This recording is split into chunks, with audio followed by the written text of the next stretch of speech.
is Identity at the Center. Welcome to the Identity at the Center podcast. I'm Jeff, and that's Jim. Hey, Jim. Hey, Jeff, how are you? Oh, not so bad. Yourself?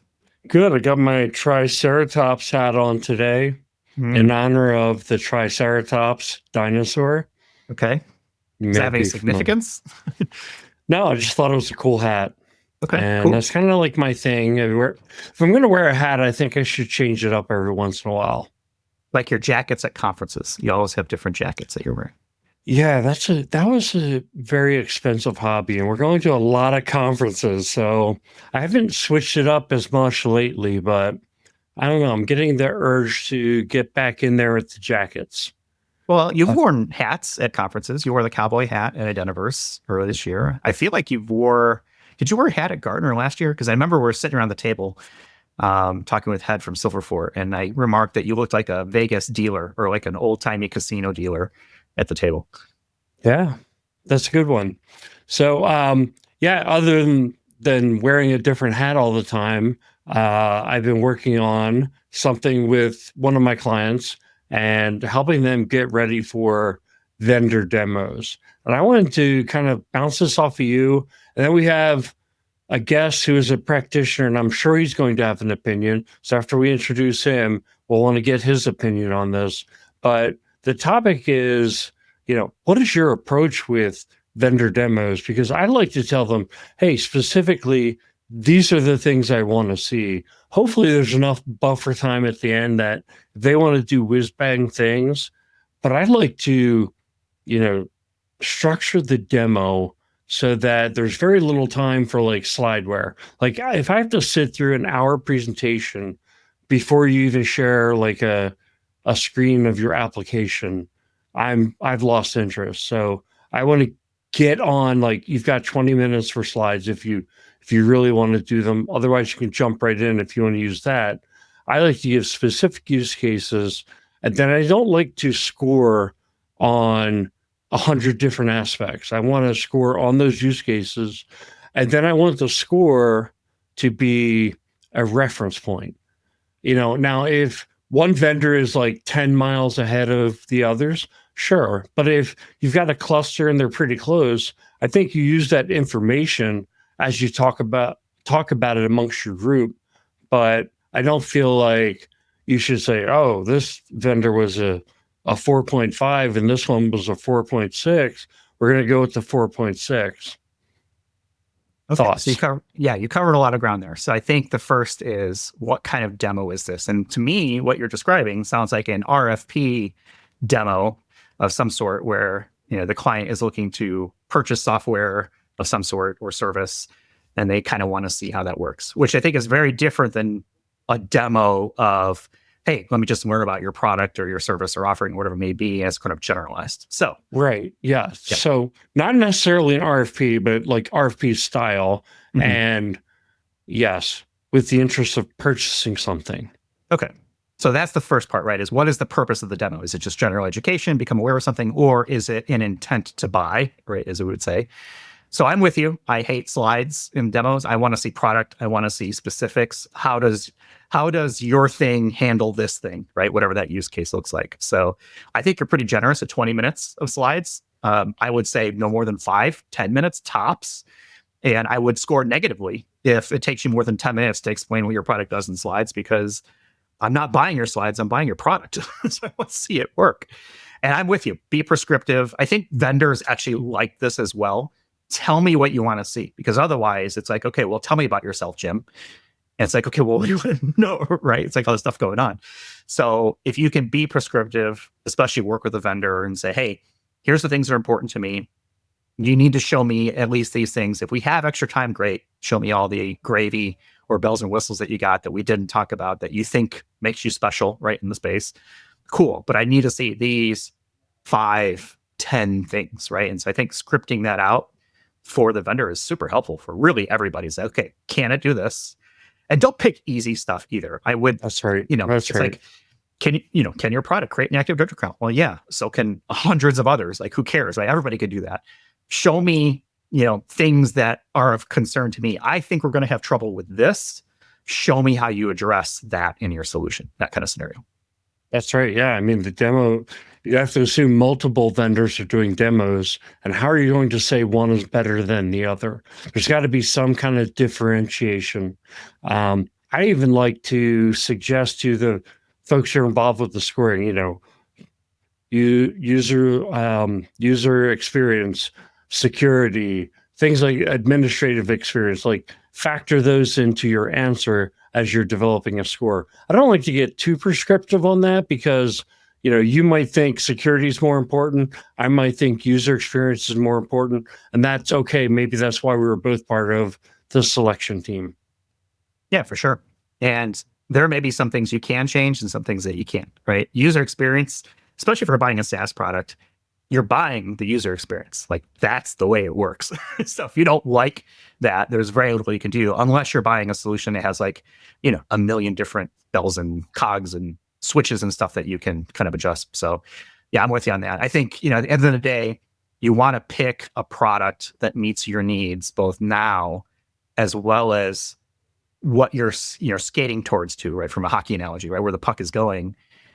But what you don't want to do is buy a product on promises. Oh yeah, we'll be able to do that next quarter. Or yeah, that's on our roadmap for next year. Like I would never assume that the product will do what it is until it's in, general release, it's in production, and I don't bank on promises. Yeah, no, absolutely. I mean, I think there is something to be said for roadmap items, but yeah, you don't want to put too much weight in them. Yeah, but if all your key use cases are roadmap items, yeah, how is it helping you right now or in the next 6 months, right? Yeah, maybe if it's, hey, this is something we're releasing tomorrow, that's a little bit different, but are they going to nail it on the first try, or is there going to be a bunch of patches and bugs that you need to work through? Like, are you paying to be a guinea pig, a tester of new functionality? That always concerns me. I mean, I remember going through this a long time ago through an IGA selection, and I won't name the company, but they were literally doing development on the product at night after I had feedback during the day before to say, hey, can it do this? What about this? And it would show up with a new build of this on-premise IGA solution. It was like, oh, we added it in last night. I'm like, okay, so is that a good thing or a bad thing? I'm not sure. Yeah, it's probably a little bit of both because if, I shouldn't be special, I'm buying a product for identity governance. It's like, okay, it should be able to do onboarding and offboarding and access reviews. Like that should be basic stuff. If I'm table stakes, right? Yeah, if I'm designing the product and they're fixing it overnight, I guess that speaks to the agility with which they respond to their customers. But why wasn't it there in the first place? This is the first time I've ever heard like basic things, like that. It's an exceptionally agile methodology. You're totally right, Steve. Yeah, I agree with you guys too, in terms, especially in terms of the architecture stuff, right? Nothing drives me more insane than when I show up to a demo call and we go through, 20 slides of slideware. What I typically do is I put them on the spot, right? I will say, I'm already aware of what your product does. Here are the use cases that I'm looking to implement by leveraging your product.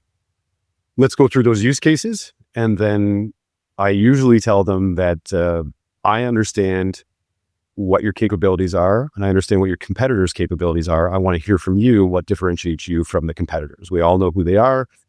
Sell me your wares. So usually it's a good starting point. It kind of cuts through all that stuff and gets us to a point where it's not necessarily a time waster for either side, which I think some do appreciate, right? That not everybody wants to go through all those slides. It's usually just a standardized sales pitch that they have to do.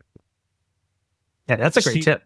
I mean, because I think you can say, I don't need to be educated in IAM. I already know what it is, right? If you're a salesperson coming in, you don't know what the potential customer knows. So sometimes they started at the basics and it's like, yeah, I get it. I know. Like if you can tell them, it's like, hey, look, we're an experienced IAM group. You don't need to spend 20 minutes telling us the difference between authentication and authorization, right? Or whatever it may be. Yeah. I love that, prescription. I have a shameless promotion for the Identity at the Center podcast sponsored sessions. If you are able to watch a sponsored session and educate yourself on that particular product, it does cut through most of those things when you're making a call, which I think I gave you guys that feedback early on. Is something that I really appreciated and enjoyed when I'm looking through those products. It's invaluable to me to listen for a half an hour, 45 minutes about what someone's product does. The elevator pitch gets done there. And then by the time I'm getting to them, I'm educated about their product and we're having a relevant conversation that's really kind of pushing us to the point where we can see, is this viable for me? Or is this just, something that's slideware? Yeah, thanks for that. Good. Yeah, I think that's what's great about the sponsor sessions is that they actually, some of them get more downloads than the regular sessions. And I think it's just for that reason that folks are out there in the market and are always looking for solutions. If you can kind of filter things in or out based on a 45-minute podcast, like that's awesome. That's a great use of time. Well, not everyone has access to a Gartner or a Cooping or Cole or a Forrester either, right? They don't have an analyst at hand that they can call, and that's not, financially available to a lot of people. So it's certainly something that could help them out, and definitely a tool I would suggest that the listeners or other practitioners would leverage. I'll disagree because you have access to Jim and me. So that's fair. you can ping us on LinkedIn for whatever reason. There's something in the water. I've gotten a bunch of pings in the last week or so of people who are in the product space and looking to develop something, and they want thoughts on kind of what they're thinking or validate market research or whatever it may be, right? If I have the time, I'm happy to share it with anybody out there. I will give you, my 2 cents. It may not be valuable, but at least it'll be 2 cents. Yeah, well, with inflation, it's hardly worth anything. But my 2 cents Canadian is worthless, essentially, right? So you yourself are not worthless, Steve. Okay, you are a valued member of the team. And we really ought to get to introducing you, but I did want to pick on one thing that Jeff said, which was hey, what's it going to do for me in 6 months? And I kind of feel especially in this day and age of software as a service, you're paying for that service full price on day one, right? The day you sign the contract, the bills start coming, and you've got to get something out in production quickly. And I think you put the vendor on the spot to say, how do I get something up and get value from this product quickly? And then you get an idea of what they think is quickly. Yeah. I mean, time to market is not just for products. It's also for your IAM program. Right. How do you get something out there? And not everything can have a 3 to 5 year program time to value, right? We're not talking about legacy IGA implementations anymore. You have to be able to show value quickly. Yeah. Here's $1 million. I'll see you in 3 years. That doesn't cut it anymore. Yeah. Yeah. Why don't we go ahead and introduce you, Steve, formally, since we've already got conversation going. So for people who don't know Steve, I'm not sure who would that be because we see you at conferences all the time, but Steve Rennick, he's a senior leader for IAM Architecture at Ciena. Very easy for me to say. Steve, you've been with us a couple times now. I think we were counting before we hit record. I think it's your 3.5 time on. First time was way back at Gartner in 2023, so a couple years ago. You were with us at Squabble at Identiverse earlier this year. You're part of Jim's team. And then today is 3. And then the half is a long time ago. We asked a bunch of people, what's the difference between digital identity and identity and access management? So we played a clip that you graciously sent in and kind of had a conversation on that. So welcome back for the 3.5 time, if that makes sense. Thank you. It's an absolute pleasure. I am the Identity at the Center fanboy. So I'm constantly listening. And even when I found you guys, I think it was an interesting thing where I stumbled across it and I listened to an episode and I was immediately hooked. Right? It really helped me to get a perspective of what other people were seeing and ask them questions about. And I was pretty early on in my identity journey, at least, what I consider to be the identity journey at Ciena. And I went back and I listened to every episode from the start to catch everything back up and then got level set. I'm so sorry. Yeah, no, a lot of things have changed and adapted and adopted, and you guys have done really well. So I'm proud to be here. Certainly proud to tell anybody I can about the value of the show, and I just appreciate everything you guys do. So. Well, I appreciate that. I always cringe when somebody says they went back and listened to early episodes because, they sound like crap. They sound like we didn't know what we're doing. And that's the truth. The content I thought was good, but the audio quality was definitely not there. And then we started doing video, I don't know, about a year and a half ago at this point. So you've been early on with us. So definitely appreciate your support for the years. We saw you at Identiverse. You were part of the Squabble team. So that was your first time being part of, I think, this kind of game show thing. And, we did one recently at Authenticate, Fido Feud Round 2. Stay tuned. The video for that will be coming out hopefully by the end of the year. If you were there, you know how it ended. I won't spoil it any more than I already have in some other episodes that might be coming up, but it was a lot of fun. We've got other game shows that we're going to be pulling out for Identiverse and DC later this year. I think it's November 19th and 20th, if I recall. And then Gartner, we're going to do another one as well, which is, and both of them are called Majority Rules. So I actually tested this out at SailPoint Navigate a couple weeks ago. It went pretty well. The audience really liked it. I've got to work on some of the, specifics around the questions, how it works out. If you're going to be at Identiverse DC or Gartner in Grapevine, Texas in December, please come check out the session. We have a new game show. It is audience participation. Use your phone to play. It's called Majority Rules. So we have a good time with that. So with that, all that said, what was it like being part of the losing team again for, Jim, you're 0 for 2 at this point with Family Feud style games, but take me behind the scenes. What was the strategy going in? I still struggle with the losing team side. I think there's some controversy around a couple of the answers, and I know Mr. David Motti would agree with me that I think maybe one of those things could have shifted the tide in our favor. So I definitely think that it was a wonderful experience. The crowd participation was great. Everybody was having fun. And I guess that's the whole point. I really enjoyed it, and I was excited to be up there in front of everybody. And we're right beside the NHI pavilion too, so there was lots of activity happening around, and lots of people standing around and watching too, not just the seated participants. But it was a fun experience. I still say that we should have had a ruling around the machine identity versus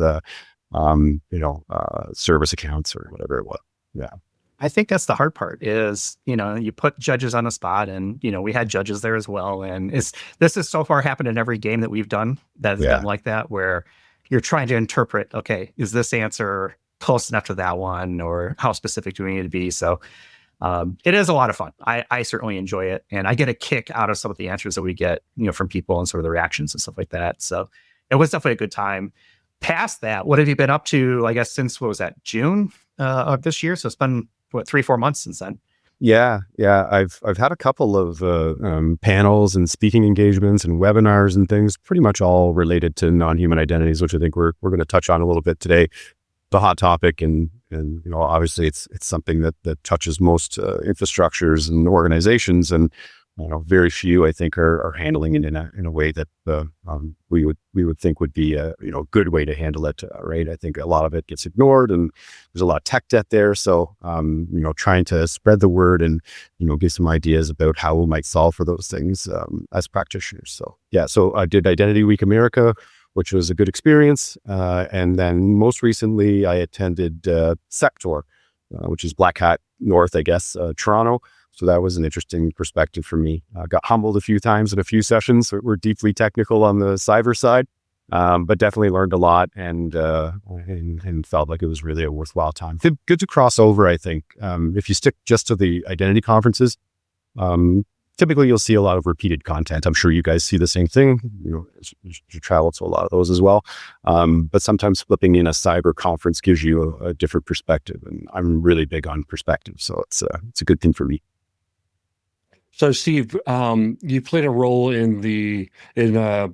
NHI latest NHI workshop at Identiverse, and I thought it was a great event. And I thought you're one of the highlights.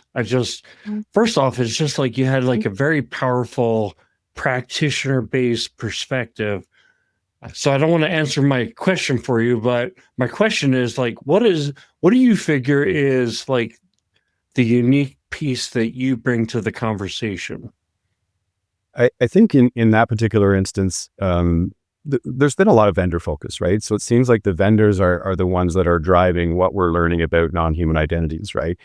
And one of the biggest things that I see is that many of the solutions that are available to us as practitioners are things that are helping us to not necessarily remediate the tech debt, but make it a little bit better, right? So, I think I use the terminology in some cases, it's like putting lipstick on a pig, right? So you have a bad tech debt problem, you've got an issue with something, and we're going to make it a little bit better. So I would give you an example. in the instance of having a service account, right? You might discover the service account, and you might see the credential hasn't been rotated in X number of years, and that might be a compliancy issue. And now you need to find an owner and have that owner rotate the credential.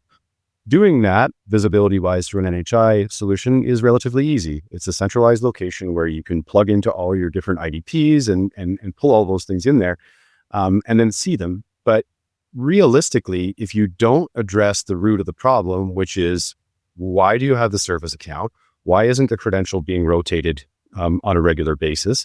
Is there something else that you could be doing that wouldn't require you to have the service account and have the credential rotated on a regular basis, i.e. something that isn't a static secret? If you don't go through that checklist, you are basically just going to have to keep going back over and over and over and over again to solve for those things. Now, there are portions of your environment where it's just unavoidable tech debt. It's legacy. It's something where, you kind of have a tier, and I don't want to get too deep into it because I'm sure we'll talk about it later. But I kind of look at it like an approach of a tiered approach. If I have an account of this type, so I'll use the example of a Windows-based service account, tier 1 for me might be that the credential is vaulted in an enterprise solution and it is rotated automatically. So ownership is purely to say, do you need this lifecycle wise? It's never to go and say, hey, it's audit time again. Time for you to change the password. Do this thing, right? So you'd have that tier, and then you're probably going to have things that don't support the automatic rotation. So in that instance, you're kind of getting down to the idea of, well, we need to rotate it at least once every 365 days, if that's your policy. And here's how we do it in a streamlined fashion. Here is where you're going to have to change that password. Here is all that information to make it easy on you when it comes time to do that.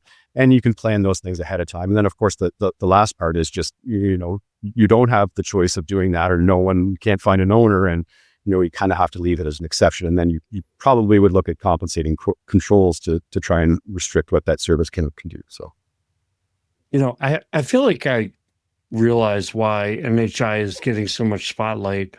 I think, Zero Trust got a lot of spotlight, and then it got turned into a marketing buzz or marketing term. Same thing with AI. And look, Zero Trust is no joke. I mean, as far as I'm concerned, it's one of the most significant things, like architectural frameworks we have in cybersecurity. I think that obviously AI is no joke either. But I don't think NHI is a joke either. And I do see it popping up more in like marketing literature. The reason I'm bringing all this up is I think there is a big difference between NHIs and human identities. I feel like we've got a set of best practices around managing human identities, especially on the workforce side, right? It's like there should be a source of truth that, like an HR system, you should use multi-factor authentication. Well, let's just take those two examples. In NHI land, there is no multi-factor authentication for the most part, right? I've seen some point solutions out there and they're neat, but for broad scale adoption, it's not really probably going to happen, in my opinion.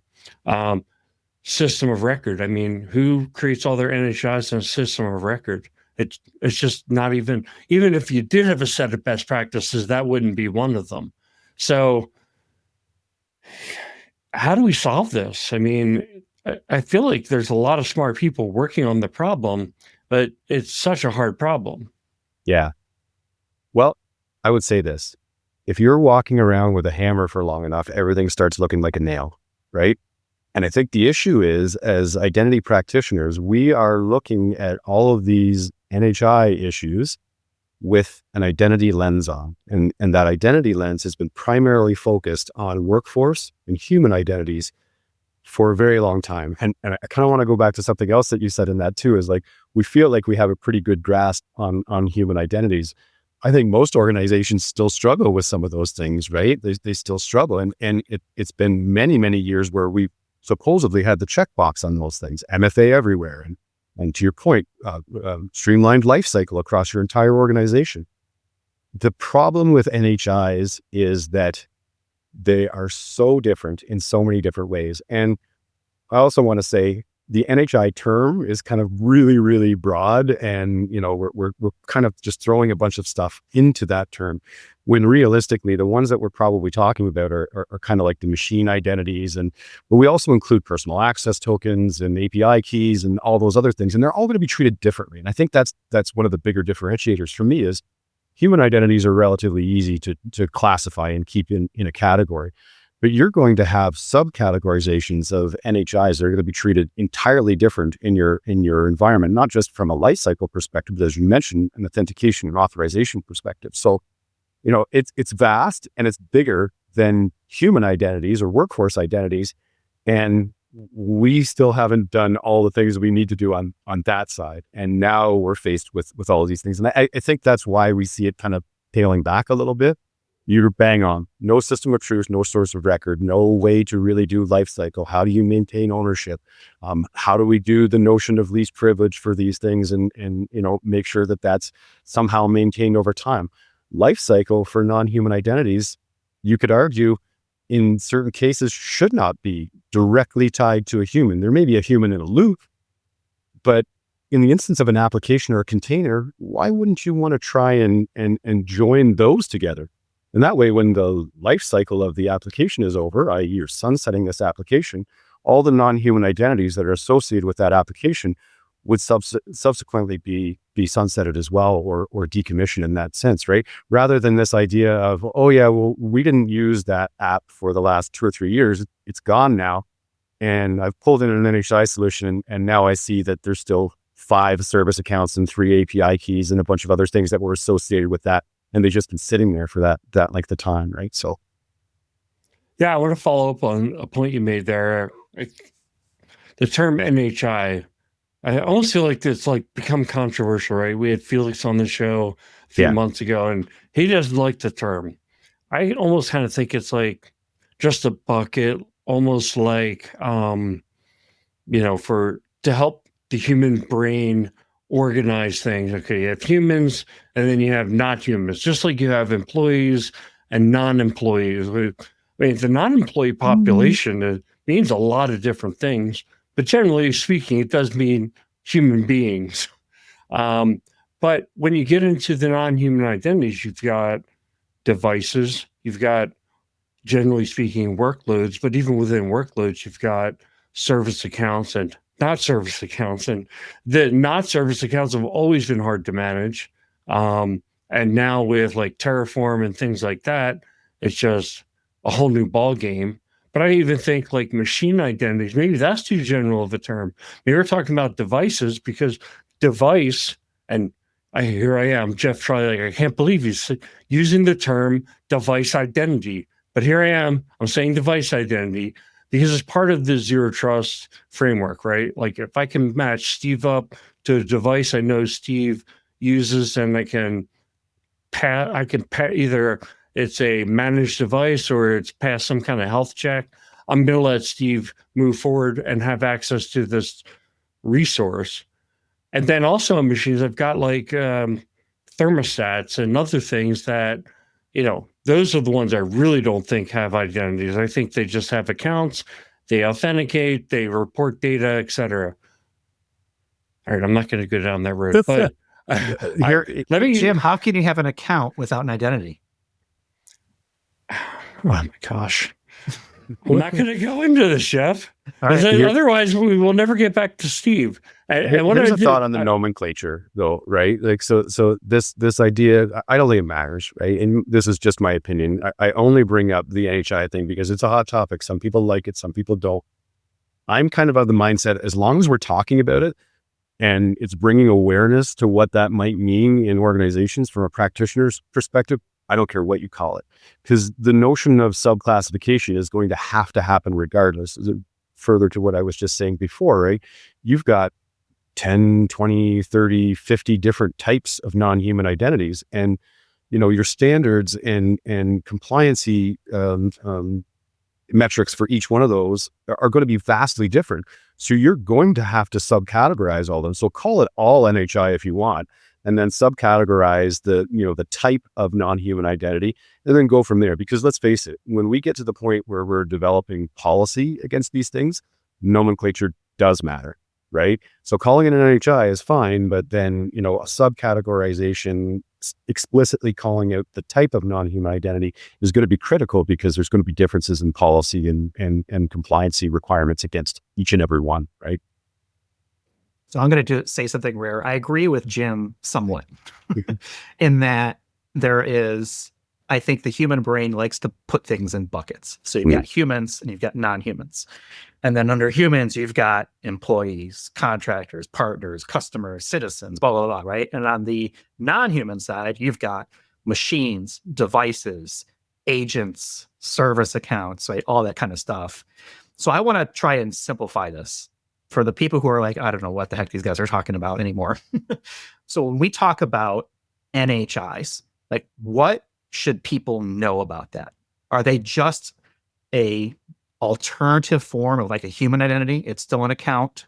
It still has a secret assigned to it, either a password or a certificate or something. You still need to create them. You still need to remove them. You still need to change their authorizations. Is that too simple of a way of looking at NHI? Or are there other things that, as a practitioner, I should know about NHI from your perspective, Steve? I think that's okay. Honestly, I think it's okay to simplify things and then kind of dig deeper as you get into it. I would say that there are some instances where we're kind of talking about secrets and not necessarily identities when it comes to NHIs. They just get glommed together, and we end up solving for it in one way, because no one really wants to own secrets management overall in organizations anyway, right? So this is kind of bringing awareness to it, and a lot of the NHI solutions are starting to focus heavily on secrets managers, because they know that's where the information they need is, right? That's where the visibility is. And then subsequently being able to transition potentially between secrets managers where you need to is an added benefit to organizations. So like, that's one thing I know it's kind of branching off of what you were asking, but it is one benefit that I'm seeing from some NHI solutions where historically it would be challenging to have a single pane of glass. I hate that I just said that. Related to secrets management, right? There used to be, in the old days, a notion that we would build it and they would come. So I am going to put an enterprise secrets manager in our company, and everybody is going to come to it, and that's where they're going to get their secrets, and that's where they're going to do their vaulting, and everybody's going to come to it. We're all going to be happy, and there's only one place to look. There'll be nowhere else. That didn't last very long, right?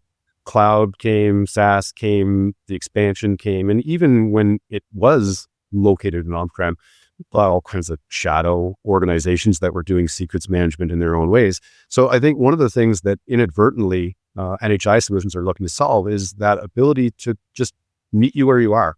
And as a practitioner or a stakeholder related to that is incredibly important, right? So if I go to a developer and I say, hey, guess what? You're operating in AWS right now, and I know that you have a lot of features and functionalities that you like with Key Manager, but I need you to come and use X solution.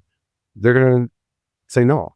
And if they did say yes, they'd say yes for one or two things, and then they'd go around me and do it some other way. So the thing that it's solving for is a centralized location where you can have visibility into multiple secrets managers across your clouds, across your on-prem environments, and then being able to actually have visibility and actionability into each one of those things. So it's kind of an added benefit that could be a selling feature for folks, if they're looking to solve for that. But I think the meeting them where they are is really important. And again, the point gets even further when you're talking about how to control non-human identities, or kind of rein them in, which I assume we'll chat about at some point here too. So, well, I like that tenet of meeting people where they are, because you're absolutely right. People are like water; they will flow around the rock. And the rock in this case is like an enterprise vault that nobody wants to use because it just sucks. What are some other things that you can think of? So what I'm thinking here is like, okay, if you could go back in time, knowing what you know now, and say, okay, we need to get a handle around NHI for our organization. What are like the first 2 or 3 steps that you would take, that if someone out there is listening today and they're like, man, I don't even know where to start. Like, how would I get through this? Like, what are the first 2 or 3 things to think about to kind of get them started on their path? Yeah, I think, if you already have an environment that you've inherited and you can't start net new, that's the question, right? We're not talking about a net new greenfield. We're talking about, I have an environment that I need to address.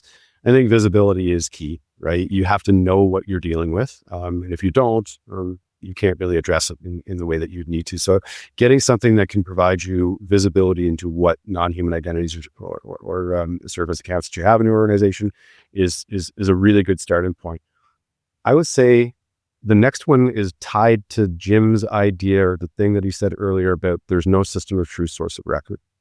So that's a real problematic thing. And we saw it early on with service accounts where they were just being created ad hoc. I need a service account. Great. You created a ticket. It came to the account management team and somebody provisioned that service account in an ad hoc way. So they did it this way for this account, and the next one that came in, they did it a different way. There was no standardization or automation in place to say, these are the attributes and things that I need to have for these service accounts to make them manageable over time. A reasonable description, an owner, absolutely, classification within your directory services, like those would all be important things.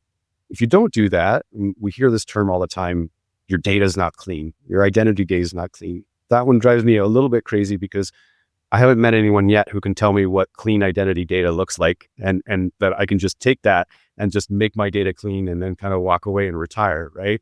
I love the idea of that, but I would love if someone could steer me in the right direction to even some documentation or something that says this is what it should look like.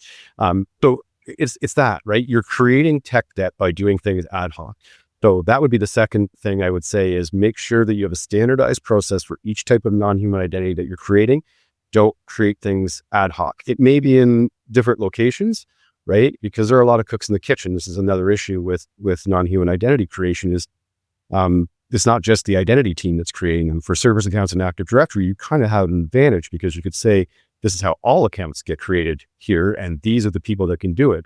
Now you have cloud, now you have SaaS, now you have local accounts on various things, and it's very unwieldy.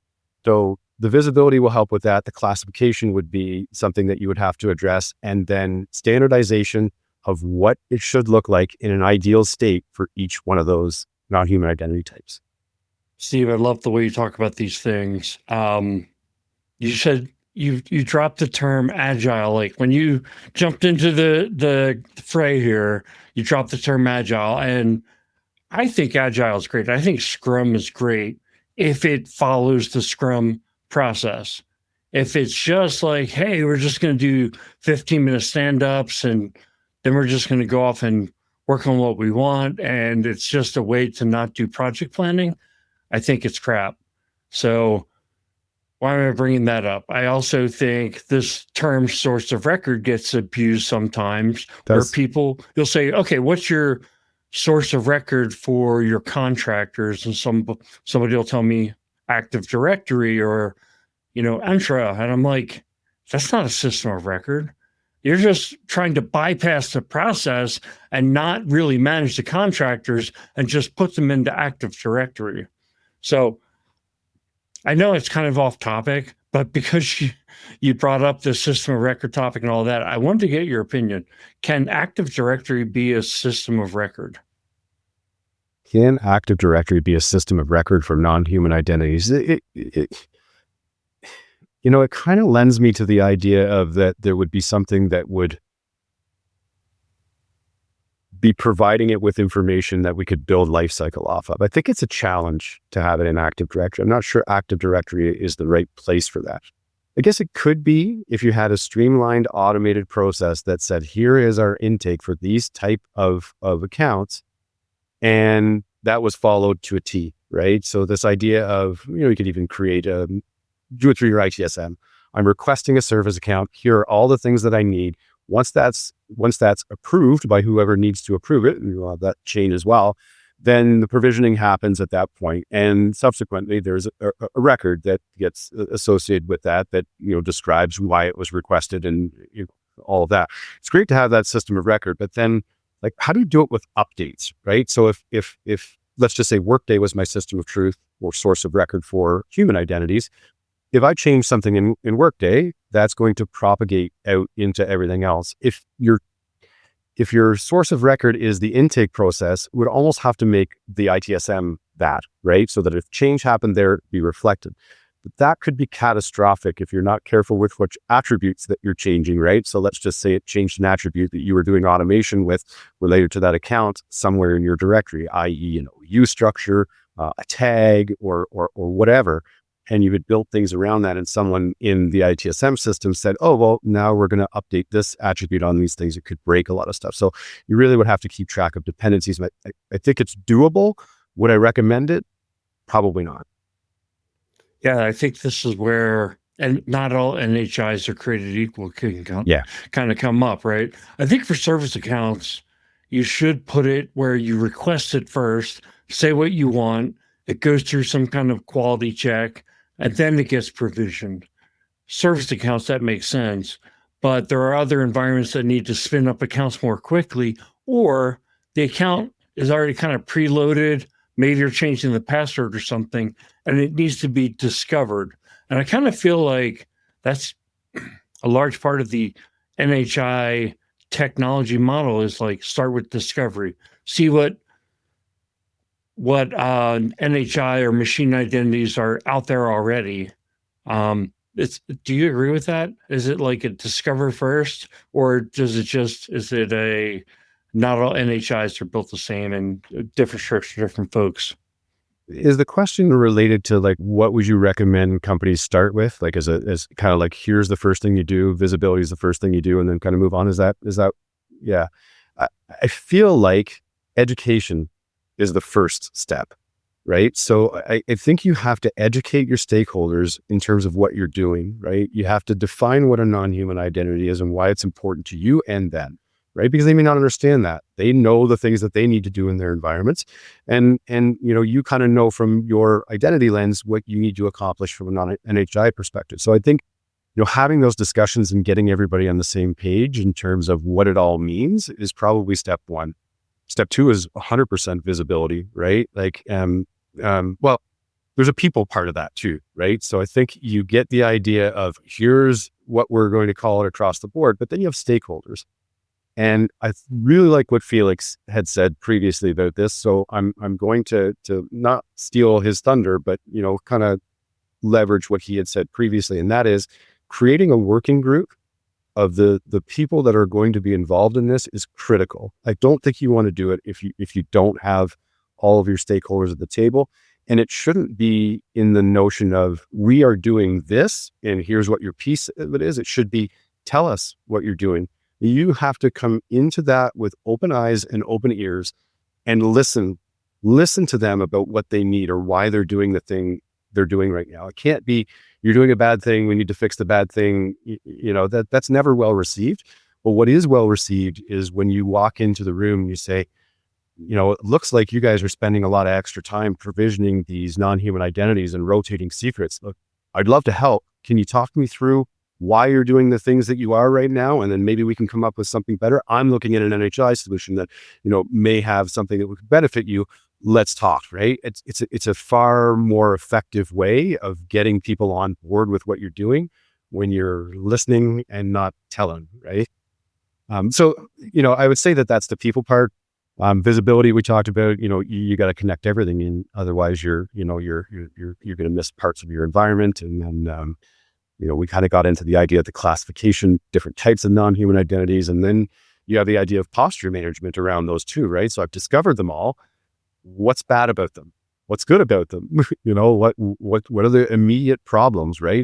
You're going to have to level set on that once you see everything, because you can't unsee it, right? Like you're going to be looking at something and there's going to be a lot of critical issues that are going to come up. This hasn't been rotated in 5 years. This has admin access to this thing or that thing. And like, once you know that, you can't unknow it, and you are going to have to address it. And if that is at a large scale, you're going to have to eat the elephant in consumable chunks, because it's not going to be reasonable for you to say, well, we're going to remediate everything, because you really don't even know what you're dealing with. So that visibility side and then that categorization, the idea of doing some kind of detection and response related to it would also be good. And then, your table stakes like credential rotation, vaulting, certificate management, fill in the blank. And then of course, the last part, which would be like, how do I get rid of them when I don't need them? How do I know when I don't need them? How do I know when they're dormant? What metrics do I use? Because it's not necessarily like a service account where you can just go to Active Directory and say, one was not that this is a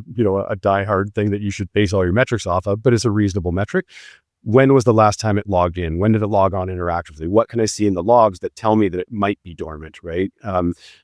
It's a bigger challenge when you kind of get things that are spread out into, now you're talking about potentially local accounts in a SaaS environment, not just the federated ones that you have and stuff that an administrator corrected, or a local account on a server somewhere, right? These are all difficult things to deal with. So figuring out life cycle from those based on what you see in a centralized location at least gives you a head start.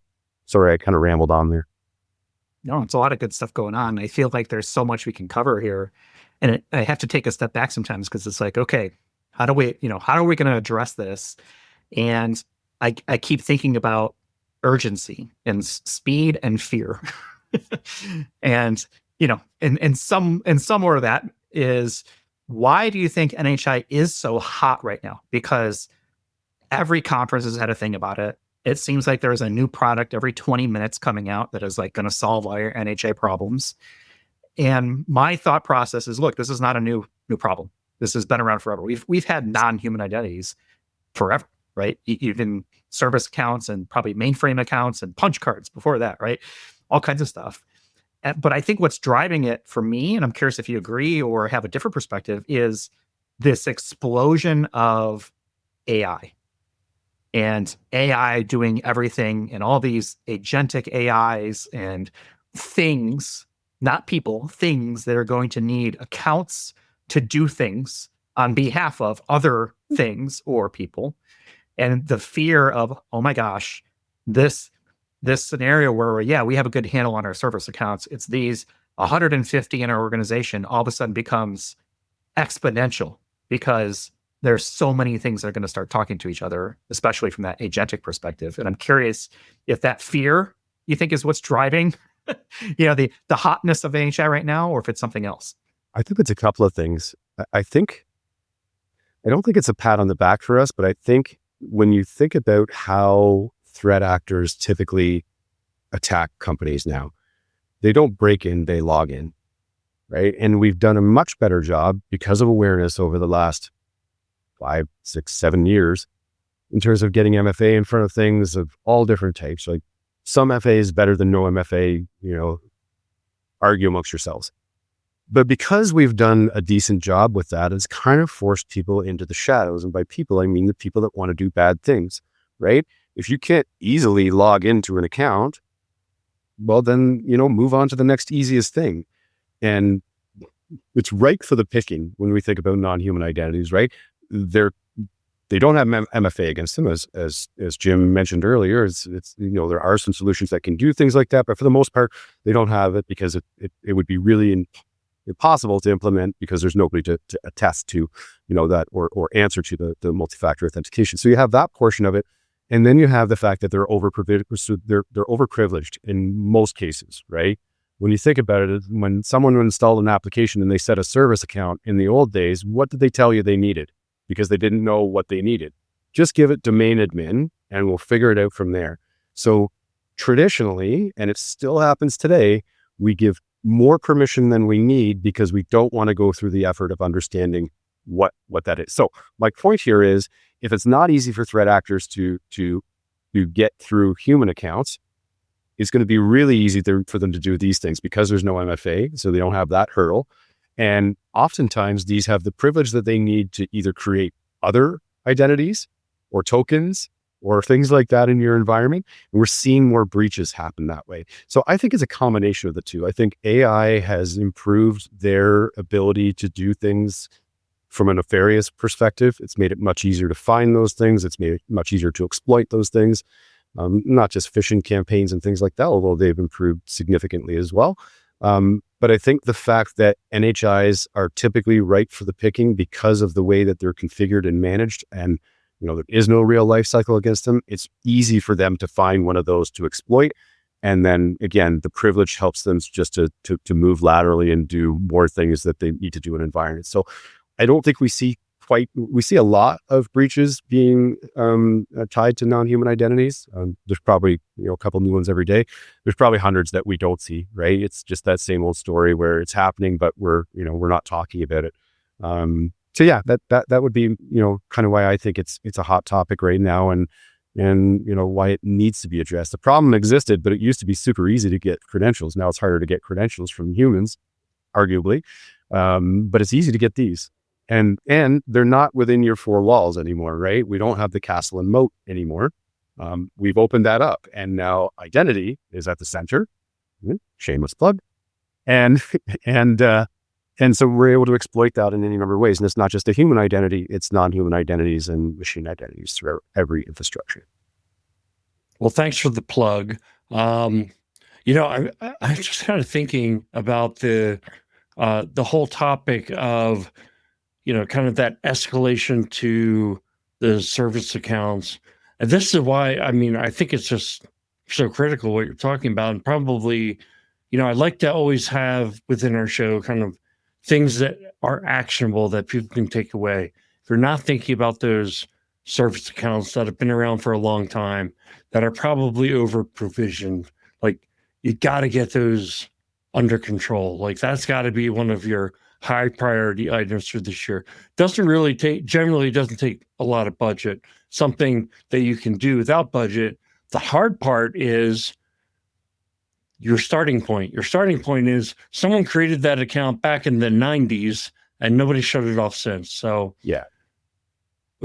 Jeff and I were preparing for a resilience and recovery show today, where it's the standard escalation path. It starts with what you talked about. The bad guys don't break in, they log in, and then they try to take over an account with weak credentials, no MFA, or get a help desk account and just reset the passwords. So, you almost have to think about that. It's a challenge too as a practitioner in an organization, because it's not glamorous, right? When you go back to your management and you say, hey, listen, I got to assign 3 people to go through all these non-human identities and find owners and remediate them and change the passwords and find where they are and not break the business. And that's going to take me 6 months to a year to do that for the 1,000 NHIs that we have that we're dealing with.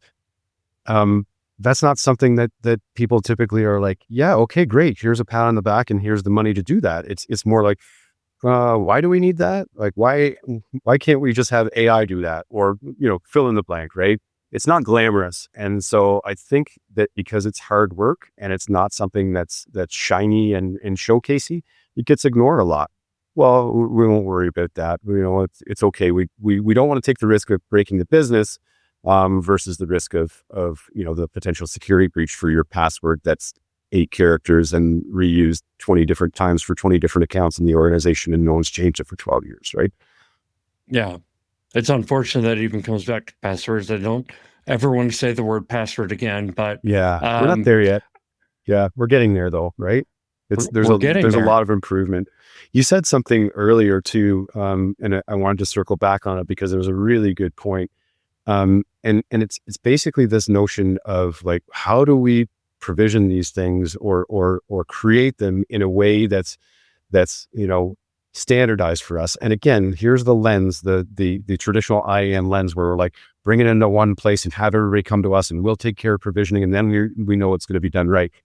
You're essentially crippling the business and productivity at that point too, right? So the challenge with non-human identities is like, you're going to have to allow them to be created in all of those different places in order for you to maintain your level of efficiency, effectiveness in those organizations, allowing your engineers, your users, or whomever to do things at the speed in which they need to do them. So, tailing off something where you can talk to them about, well, you're provisioning them this way now, standardize that or create it in an automated fashion, but do that in your area, like a governance model for those things in each one of those areas is a challenge, but it's something that needs to be done. And Jim, when you were at the non-human identity workshop, I said something in one of those sessions, and it was the term NHI whack-a-mole.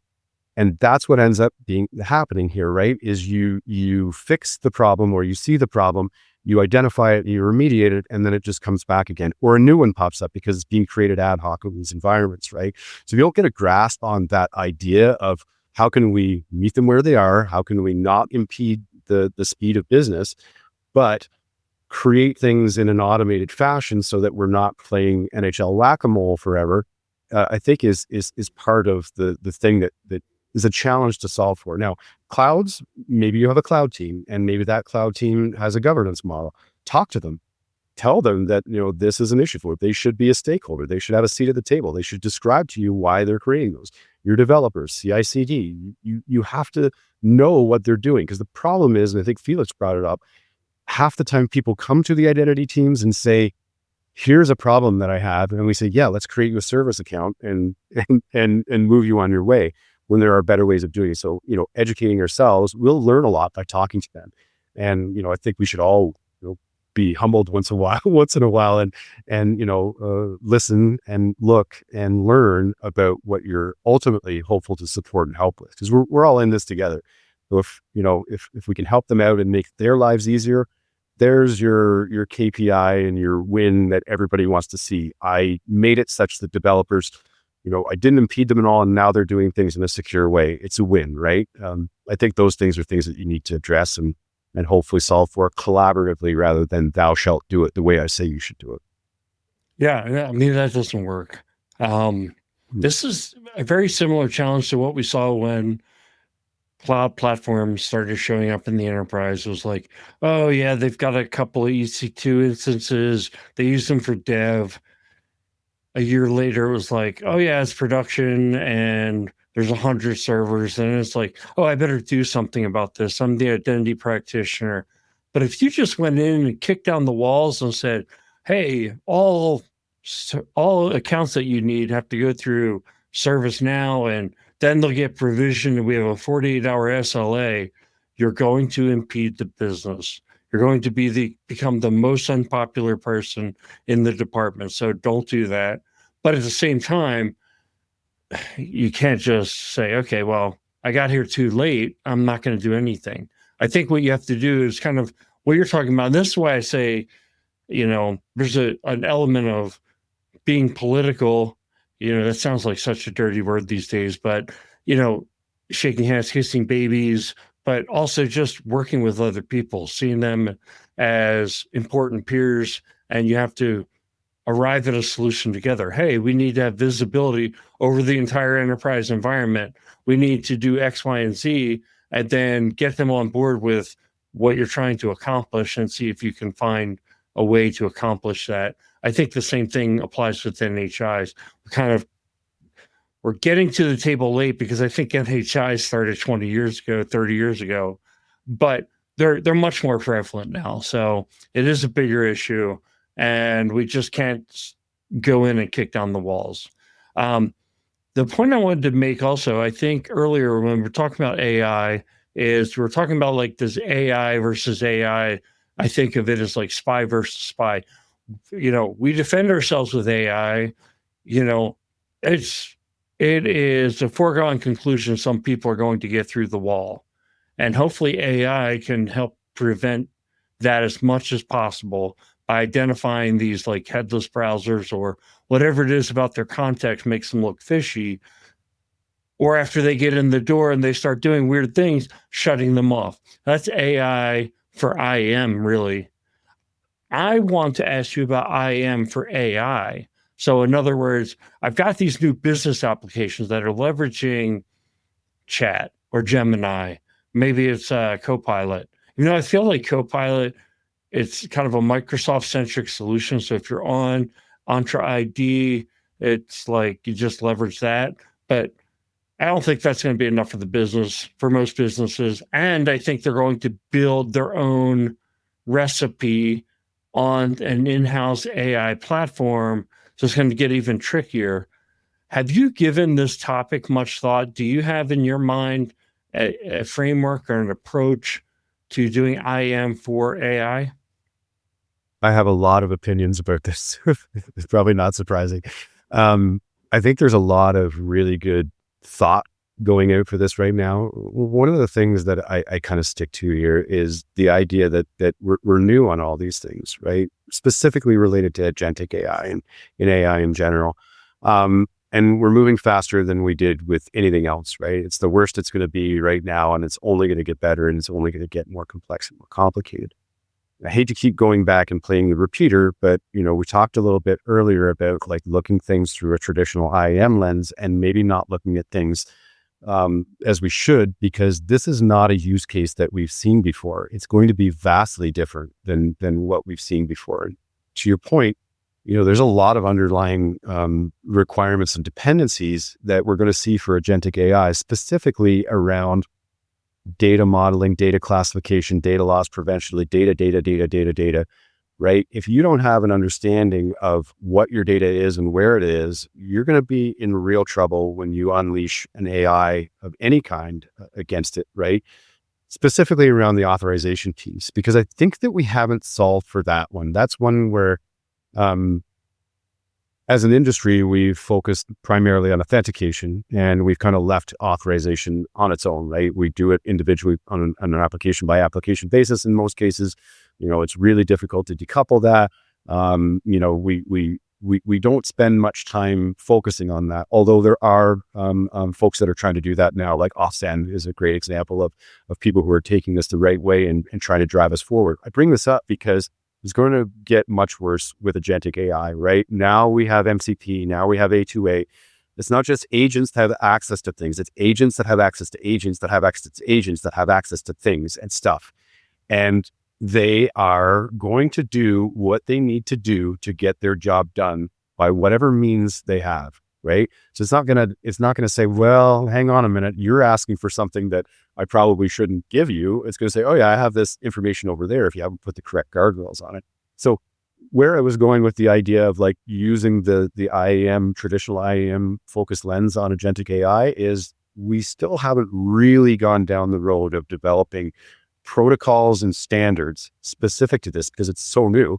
We're trying to make it work with what we have, right? And we've gone through this exercise before, right? So we're trying to use OAuth, right? Awesome. So we've appended OAuth now, that we can do some extra things in it that we couldn't do before. And that's helping us with this use case of I'm going to operate on behalf of Steve to do this thing. So please use what Steve has access to as your guardrail for what you need. But it's not fine-grained enough. It's not control. It doesn't provide enough control for us to do the things that we need to do with agentic AI. So I think, honestly, there are lots of really smart people creating a lot of really cool frameworks. Right before Identiverse, Patrick Parker released, a thought of his, just like a framework of what we could talk about. I don't know if you saw it, but you should check it out. And he called it Area. I don't know if it's because that's where the conference was and he was being, I don't know him well enough to know if he made that correlation. I have to assume he did, but ARIA. I don't know what the acronyms stand for. Somebody will be able to look it up. But it was this framework basically talking about just that, right? We're going to have to be able to identify these things with a very unique identifier that it says is an agent. We're going to have to be able to do an authorization model that happens at runtime. We can't do things at admin time with these things because we need them in the moment. We also have to have it be contextual, right? We can't have something change in the environment and you say you have access to do all these things and now there's a vulnerability or a patch or something that's not available. We still allow you to access those things. So all of these things. And then for the agents themselves, you're going to have zero knowledge proofs and be able to do that whole you are who you say you are, that verification is going to have to happen between the agents. So there's a lot of moving parts in this. And I think in pockets we're solving for it, but I suspect when, talking to a few people in the industry who are much closer and much smarter than I am in these spaces, they're telling me that it's coming relatively soon in terms of some standards that we may be able to use to help build this out in a better way. So I don't really have like an exact framework that you should use for it. I just really feel like the authorization piece is going to have to be a big part of whatever we solve for. And that ARIA is agent relationship based identity and authorization. Thank you. Yeah. I'll find a link to it. It was a LinkedIn post I think that I saw a while back. So I'll look for that and put that in our show notes here. I feel like we're just hitting the tip of the iceberg when it comes to authorization. Yeah. That has been sort of like the shadow, in the room for so long. And now there's finally some traction around trying to figure out, but I have a feeling we're in for decades of pain. And I don't mean that like, I literally decades of pain, because think of how many applications you're using today and how many of them have, long life cycles, ERP systems, Active Directory is still around, right? Things like that. SAP. They're not going to go off and change their authorization model. which means we're going to be in this weird spot for the next probably few decades while we're figuring out what does a standard authorization model look like. Will we even get there? I have no idea, but I'm encouraged by folks that are working on things like AuthZen, OPA, Cedar, right? Stuff like that. If ARIA takes off, right? That kind of thing. So definitely would want to get to that at some point. I think one thing that gets slept on in that too is the audit side of it, right? The technology exists to be able to do policy-based access control, and it's pretty well documented. There's a lot of solutions out there that can do that for you. But when you have an auditor coming in that doesn't understand maybe how that works, it's going to take a lot of time for them to come around on, that actually makes sense, right? Like that it's at at runtime, not admin time. So you're not looking for what role the person had or what permission they had. They have permission to do it, but they have to meet the criteria of the policy to be able to access the resource on said date and said time. So I really feel like, I get excited about it because I think that that's the way of the future. And let's face it, if we can do something that eliminates the idea of having to do campaigns, certifications, or anything else, the rubber stamping that, we all adore so much and everyone loves doing, I'm all for it. But I think to your point earlier, Jim, too, right? If we're really going to adopt a zero trust methodology in our environments, we can't do things at admin time. We can't go back to this notion of you just have standing privilege everywhere. I don't think the notion of zero standing privilege is achievable, but I think where you can, you should do things like just-in-time provisioning, or you should do policy-based access control of some kind so that there is some kind of context or something that says you can access it now and something's changed and now you can't, right? Versus this always on permission. So I will disagree slightly in that I do think zero standing privilege is achievable. Okay. But not yet, because it requires, data, and it requires automation for it to be there. And frankly, most companies aren't even there yet. So I think it's kind of like this continuous identity thing is part of zero standing privileges, is part of zero trust. All these things require good data, clean data, right? Sparkly clean. It requires timely data, and it requires orchestration and automation for it to work. Are we going to get there? I think so. I don't think we have a choice. I think we have to go there. But I live in the now, and I know that there are still companies out there still taking fax requests, right, to onboard, a dock worker somewhere, right? Not that that's a legitimate thing that's happened, right? So I think there's a lot of that's still out there. Yeah, the only thing I was thinking on the zero standing privilege piece is that it feels like it's a striving for excellence or striving for perfection. I think it's okay to strive for that. You may never get there, but you certainly probably start with, like, if you're trying to strive for fitness excellence and you have to lose 30 pounds, you start with losing 30 pounds, right? And if you don't lose all 30 pounds and you only lose 20 pounds, man, you've made a huge difference. So that's kind of the only thing I really have to say about it, because I do believe it's where we want to be. I think it solves a lot of the problems, but I also kind of agree with Steve that, like, if you aren't going to be happy until you're 100% there, or like if you really think you're going to get 100% there, you're probably going to be retired before you get there. Hopefully. What do people typically do when they want to get to 100% of anything? They hide things, right? Oh, well, that wasn't in scope for this particular thing, right? I mean, we see that just to kind of get past audits and things like that. It happens all the time. I'm not saying that I agree with it. I'm just saying that it does happen. So, and then the other part too is the frictionless part, right? So it's great to say we're going to have zero standing privilege. You must go through this to be able to get that privilege. If that privilege takes a week, you're done, right? You from a UX perspective, people aren't going to tolerate that. They may have to tolerate it, but your feedback from your constituents is going to be just awful. Now this identity program implemented this thing, and now it takes me a week to get access to things. Whereas, like I said, mentioned the policy-based stuff that's done at runtime, if you meet the criteria of the policy to get access to the resource, you get it. If you don't meet the criteria or the context, you don't. It sounds simple, but the prerequisites to get to that point are exactly the same. And this is, I'm circling back again, but the same issues that we run into for authorization historically related to IGA programs, i.e. Jeff's favorite role-based access control that everybody wants to have.